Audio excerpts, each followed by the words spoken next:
So, yun guys. Galing So, mo!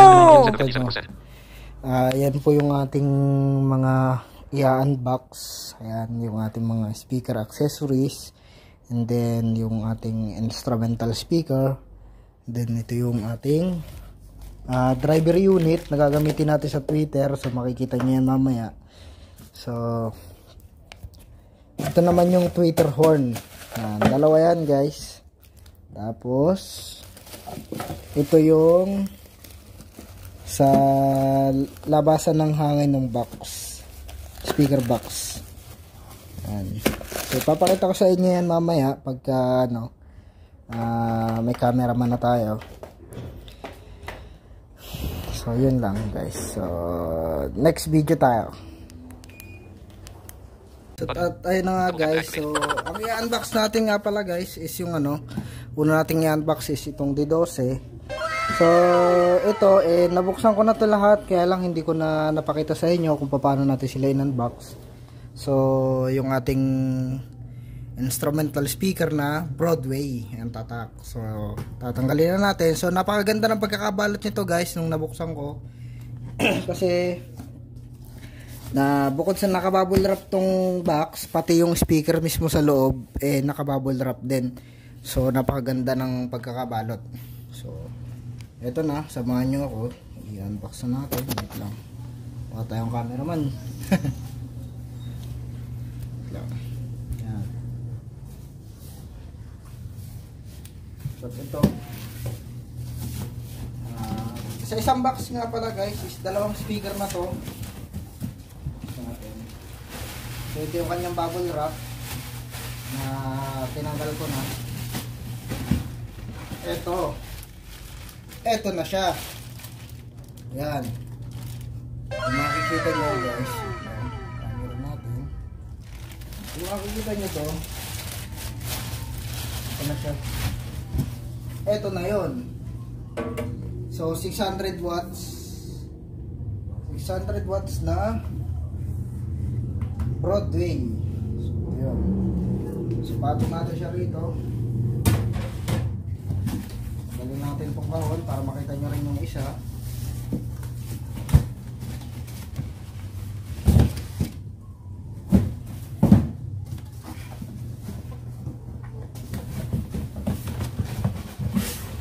At ito yung bubble wrap niya na tinanggal ko na rin. So napakaganda kasi bukod sa naka-bubble wrap siya, naka-plastic pa talaga yung niya. So ito. So ito yung ating tawag dito, isang D12 Broadway din to guys, at 600 watts, 8 ohms parehas. So, napaganda ng ating instrumental speaker. So wala siyang damage nung dumating. Talagang napakaganda. Ayan. Lagay natin siya rito.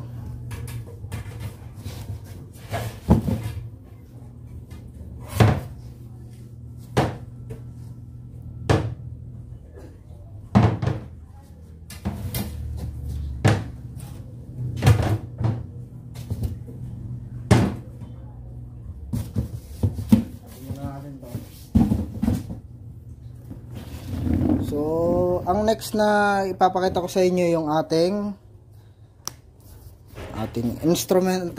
instrumental tuloy. Oops. Wala tayong cameraman kasi. Kaya medyo magulo mag-camera.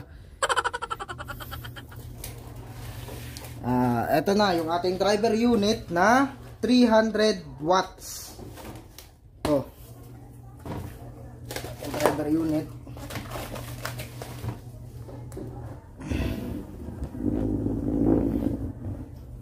So itong ating driver unit guys,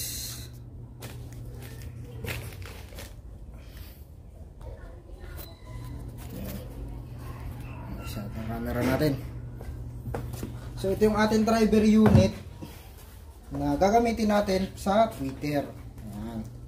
Tanggalin natin, gusto natin. Napakaganda rin ang pagkakabalot nito kasi bukod sa nakabubble wrap siya, naka-plastic din. Kaya lang Tinanggal ko na rin sa sa bubble wrap kasi nung in-unbox ko to is madalian. Kumbaga wala na sa plano. So ito, makita nyo. So ito yung ating driver unit na 300 watts. So kagandahan dito guys, pipindutin nyo na lang to, saka nyo isasaksak yung speaker. So ito yun guys, ito. Ayan. So lagyan natin ito. So balot talaga to guys. Ito siya. Nasa kahon pa. So dalawa to guys. May in-order din tayong horn tweeter.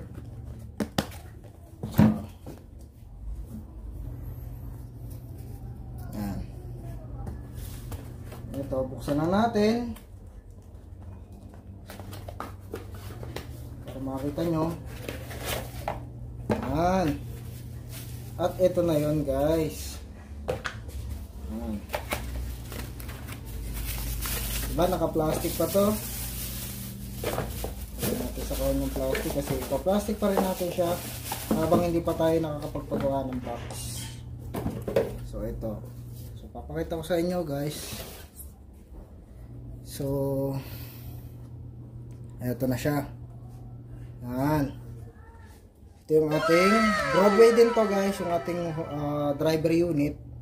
So titanium na Broadway. So 300 watts din. Yan. Pakan natin muna.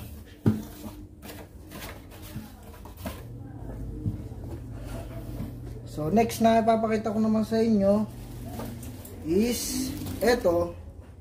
Ito naman yung ating gagamitin sa speaker sound hole. Ito yun. Ating tube. Sounds speaker sound hole. So 4x3 3x4 3 yung laki ng bilog nya, tapos 4 yung haba nya. So yun guys, kung nakita nyo, ito yun. So 4 to, kasi dalawang box yung papagawa natin, lalabas din natin sila. Yan. So napakaganda rin ng balot nito, walang ka-damage, walang basag. So ayan, makikita nyo. Pagin natin siya dito. 4 siya, dalawa. Pagit mo natin ito dito, baka malaglag. 4. So 4 yan, gagamitin natin sa speaker box. So ano pa yung next? Sana yun. So ayun, ito yung speaker box na ano, na lagay ng stand. Yan. Dalawa to, metal. Talagang napakagabay ng pagkakagawa niya. Base sa comment, maganda raw at ano. So yun, eto siya. Yan, para mailagay natin sa ilalim ng ating speaker, malagay natin ng stand yung ating instrumental speaker. So dalawa rin to guys. Yan. So ang laki ng magnet talaga nitong ano na to, yung tweeter natin, yung ating driver unit. Talagang nung tinesting ko to ano guys, talagang napakaganda kasi yung sa gitsit niya talagang matinis, tapos bagay na bagay siya dun sa ating instrumental speaker. So solid yung sounds, maganda lalo sa balance.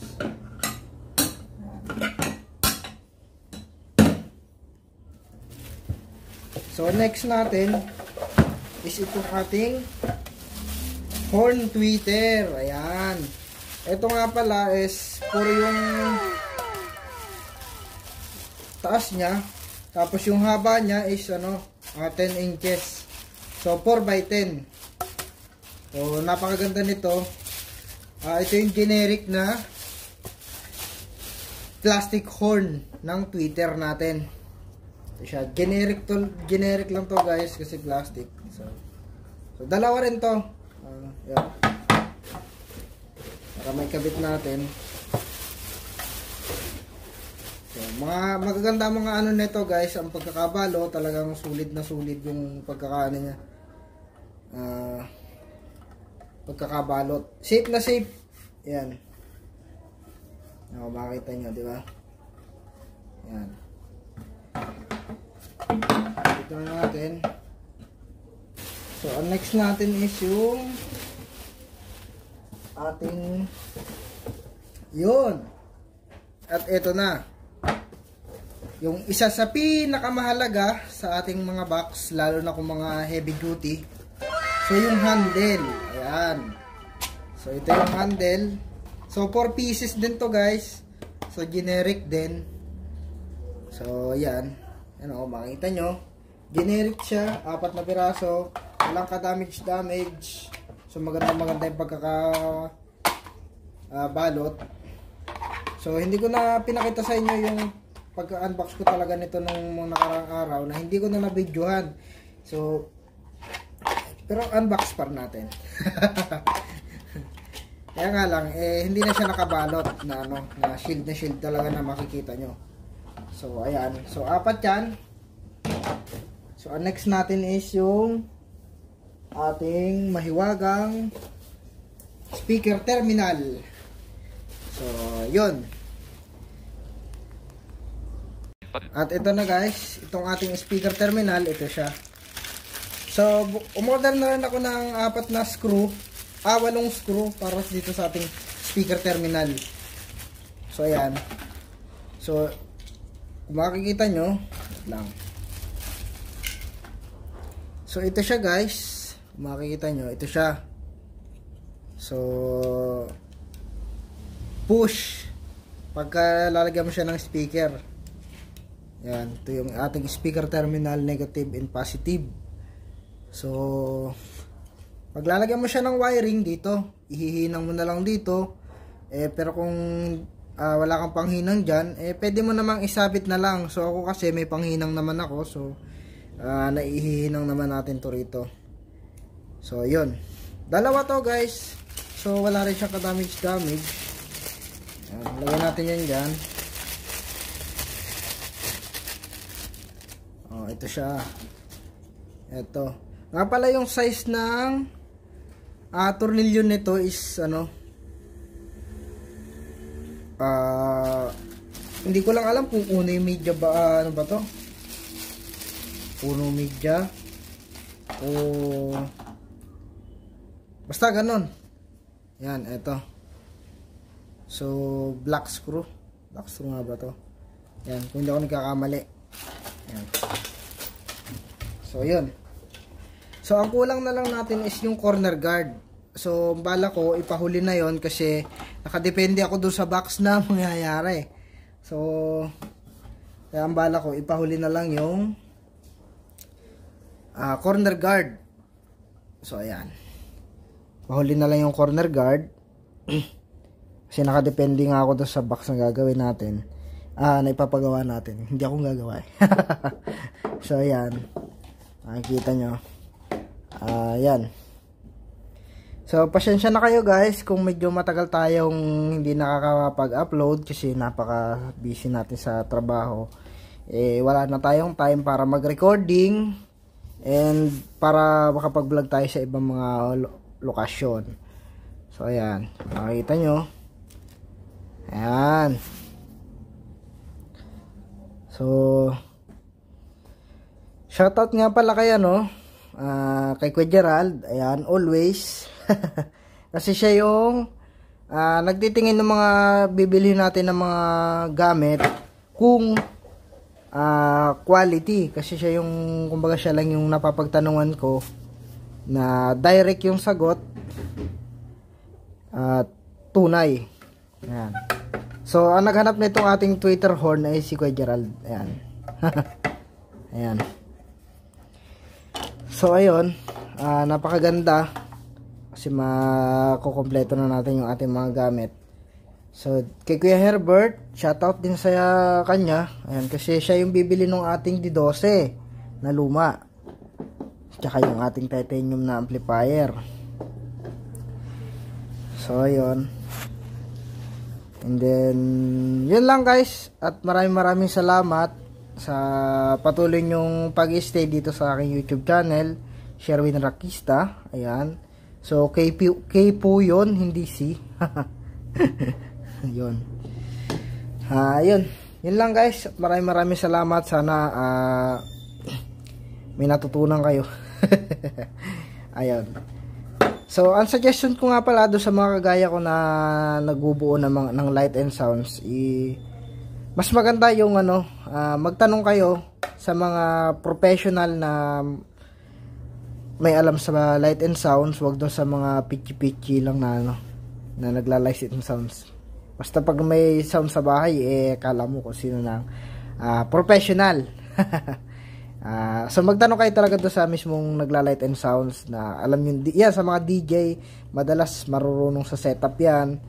Alam nila yung good quality ng mga gamit, kung ano yung maganda, at comparison ng mga nila, maganda at pangit. Yan. Ano ba yung matitibay? So sila nakakaalam yan. Ito kasi generic lang tong horn tweeter natin. So ito yung ating di ba? D12 na instrumental speaker. Yan. So bala ko is yung gagawin kong corner guard is metal din. Kaya lang depende pa sa box kasi may mga sizing yon. Meron pang malaking box, meron pang maliit na box. So, kaya hindi pa ako bumili ng corner guard. Nakadepende pa ako. So, napakaganda. Sulit na sulit ako sa mga nabili ko na to. Hindi ako nagsisisi. Yan. So, kahit mahal guys, kung talagang gusto nyo magbuo ng sounds, mas okay yung mahal kaysa sa mura. Kasi pagka mura, mapapamura ka din. Kasi nga, hindi tatagal yun ng pangmatagalan talaga. So, pagka orig, talagang sulit, maganda. So, para sa akin kasi, depende pa sa paggamit siguro. Kahit pa original yan, kung waldas ka gumamit, walang mangyayari. Giba ng giba yung mga gamit. So, yun lang. At sana, may natutunan kayo sa aking sa mga nag-uumpisa na mas maganda ang magtanong sa mga professional na musikero, isa na rin yun na may hilig sa music, mas proper yun. Makakapamili kayo ng magandang gamit, hindi kayo manghihinayang sa mga bibili nyo kasi may napagtanungan kayo ng mga accessories. So ako, sabihin ko sa inyo, nung una, talagang nagkakamali ako sa mga nabibili ko. So, ang ginagawa ko na lang is dispatcha ng dispatcha. Pagka pangit, kung may bibili, binibenta ko ng palugi. Ganun naman lagi guys, diba? Sa atin mga kung gusto mo mapadali, benta mo ng palugi. Diba? So, yung mga ampli na nagdaan sa akin, mga class A kasi, so hindi siya orig na na yun talaga yung brand. So talagang hindi ako satisfied kasi ilang buwan lang gamit, hindi na maganda. So pumapangit na siya. So yung ating ibibenta na titanium tsaka yung D12 natin na luma, so good quality pa yun guys. Kaya lang gusto ko siyang palitan ng Kibler ng instrumental speaker. So yan, nagbalak din ako bumili ng Kibler, medyo pricey kasi talaga, hindi kaya ng budget. Kaya ang binili ko na lang is itong Broadway. So ang nagastos ko na dito kung ito lang, nasa ano na ang gastos ko rito, 7,000. Yan pa lang yun, wala pa yung wood. So wala pa rin yung ano, bayad sa labor. So siguro almost ang magagastos ko dito, kung hindi ako nagkakamali, estimated ko lang is 12,000. So yun, estimated ko lang yun, kasama na yung labor, material, lahat ng materials na kulang pa rito, lahat na to, kasama ng lahat to. So abot siya ng 12k. Kasama na yung pintura doon siguro, pero hindi pa natin alam kung magkano ang presyo ng pintura. So sabi sa akin is ang magagamit ko na plywood dito is dalawang marine plywood. So nagtanong ako doon sa hardware na nadadaanan ko dito madalas, 900 ang isa. So kung dalawa yon, 900 plus 900 equals 1,800. So may pintura pa, di ba? 7,000 plus 1,800, 998. So yan, ay 98 tuloy, 88, sorry. So humihina tayo sa math. 88. So 8,800. So yun, tapos plus pintura pa, tapos labor. Syempre mahal na ng labor ngayon. Kung hindi ako nagkakamali, pagka yung mga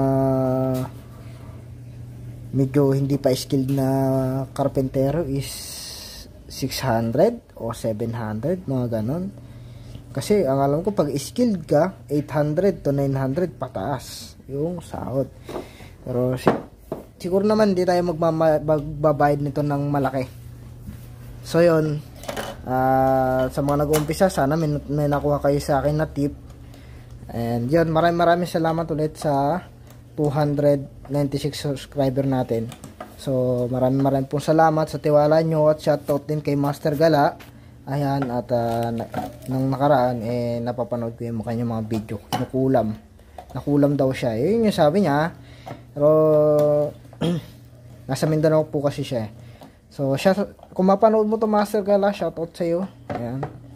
At nung nakaraan nag-text ako sa kanya, sabi ko mag-ingat ka palagi. Nag-reply siya nitong nakaraan, nag-text siya.